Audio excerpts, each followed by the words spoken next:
राम रावण युद्ध खत्म हो चुका था। रावण मारा जा चुका था। उसके बेटों समेत पराक्रमी भाई भी युद्ध में मारे गए। सेना तहस नहस हो गई। राम युद्ध जीत चुके थे।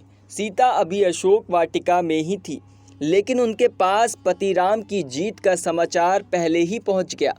इस बीच कि उनका राम से मिलन होता, उससे पहले ही नाराज शूर्पणखा उनसे मिलने पहुंची।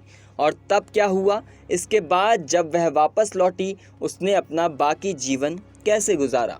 रावण की मृत्यु के बाद शूर्पणखा का सीता से मिलने का प्रसंग मुख्य रूप से क्षेत्रीय रामायणों और लोक कथाओं में मिलता है। ये मुलाकात लंका की अशोक वाटिका में ही हुई। पूरे युद्ध के दौरान शूर्पणखा लंका में ही थी, मना रही थी उसके भाई रावण की जीत हो, लेकिन जो कुछ हुआ वो उसके लिए बहुत बड़ा झटका था। युद्ध के नतीजों से वह घबराई भी हुई थी और रावण के मारे जाने से नाराज भी। क्रुद्ध शूर्पणखा को मालूम था उसका सब कुछ खत्म हो चुका है, लेकिन तब ही उसकी अकड़ गई नहीं। वो तमतमाते हुए जब सीता के पास पहुंची, उन्हें बहुत खरी खोटी सुनाई, अपशब्द कहे। शूर्पणखा ने सीता को रावण की मृत्यु और राक्षस वंश के विनाश के लिए जिम्मेदार ठहराया।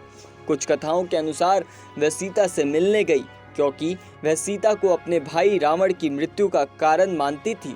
उसका मानना था कि सीता के कारण ही राम और रावण के बीच युद्ध हुआ। वह या तो सीता से बदला लेने और उन्हें अपमानित करने के इरादे से गई थी। वह सीता पर यह भी दोष लगाती है कि उसकी सुंदरता और आचरण ने रावण को मोहित किया और युद्ध को भड़काया। वह सीता को कोसती है, उनके प्रति नफरत जाहिर करती है। सीता ने शांतिपूर्वक उसकी सारी बातें सुनी, फिर करुणापूर्ण ढंग से जवाब दिया। बजाय नाराजगी के सीता उससे सहानुभूति दिखाती हैं। सीता के जवाब से शूर्पणखा का क्रोध शांत हुआ। वह उसे समझाती हैं कि युद्ध और रावण की मृत्यु तो उसके कर्मों का फल थी, ये तो होना निश्चित था। सीता का जवाब सुनकर उसका दुख झलकने लगा। वह दुखी थी कि अब क्या करेगी। उसका तो दुनिया में कोई नहीं। उसकी पीड़ा जाहिर थी। जाते जाते उसने मान लिया कि गलती उसकी थी। अगर वह अपनी शिकायत लेकर रावण के पास नहीं आती, उसे नहीं उकसाती, तो ना सीता का हरण होता और ना युद्ध का ये परिणाम, ना ये विध्वंस। कुछ कथाएं कहती है कि वह सीता से माफ़ी मांगती हैं, अपनी गलती स्वीकार करती हैं। हालांकि कुछ अन्य संस्करणों में कहा गया है कि वह अपमानित होकर वापस लौट जाती हैं। कुछ कथाओं में ये कहा गया कि शूर्पणखा ने सीता को श्राप दिया कि जिस तरह मेरे परिवार का नाश हुआ, वैसे ही तुम्हारा भी वियोग होगा। इसके बाद ही राम ने सीता का परित्याग किया। कुछ लोक कथाओं के अनुसार युद्ध के बाद और सीता से मिलने के बाद वह लंका छोड़कर जंगलों या दक्षिण भारत के किसी एकांत स्थान पर चली गई। वहां उसने तपस्वी जीवन अपनाया। बाद में उसकी स्वाभाविक मृत्यु हो जाती है।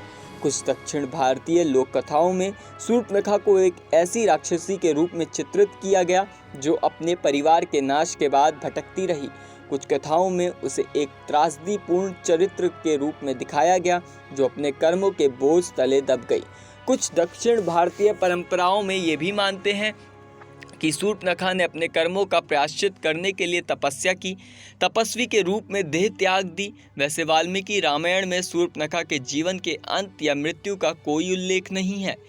कब रामायण शूर्पणखा के सीता से मिलने और उसके बाद उसके जीवन के कुछ संकेत मिलते हैं, लेकिन मृत्यु का स्पष्ट वर्णन बिल्कुल नहीं है।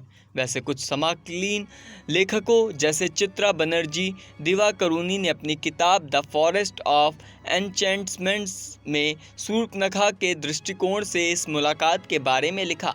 चित्रा बनर्जी दिवाकरुणी की किताब में शूर्पणखा को जटिल चरित्र के रूप में दिखाया गया। उसे एक ऐसी महिला के रूप में दिखाया जाता है जो अपने अपमान और परिवार के नुकसान के बाद भी जीवित रहने की कोशिश करती है। कुछ व्याख्याओं में वह अपने अंतिम दिन तपस्या या आत्मचिंतन भी बताती है। शूर्पणखा रावण की बहन थी।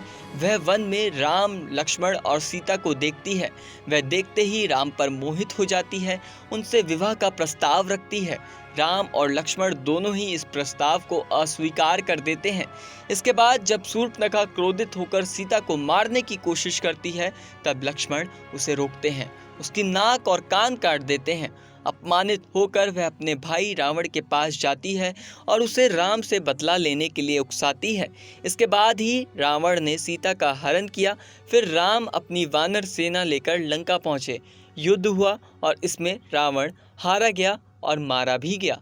फिलहाल इस जानकारी में इतना ही। आपकी क्या राय है, हमें कमेंट करके ज़रूर बताएं।